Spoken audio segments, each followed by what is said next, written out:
শোনো, শেষবারের মতো কিছু কথা বলি। জানি আমাকে ছাড়া তুমি খুব ভালোই আছো, ভালো থাকতেই পারো, তাই আমি কখনো চাই না তোমার ভালো থাকাটা নষ্ট হোক।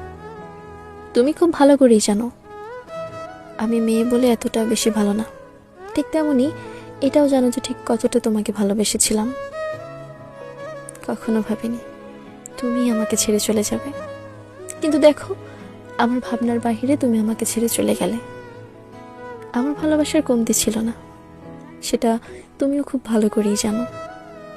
এত কিছুর পরেও আমি তোমার অপছন্দের তালিকায় চলে গেলাম, বুঝতেই পারি নাই। যাই হোক, সবশেষে এতটুকুই বলতে চাই, তুমি ভালো থাকো, যেভাবে ভালো থাকতে পারো।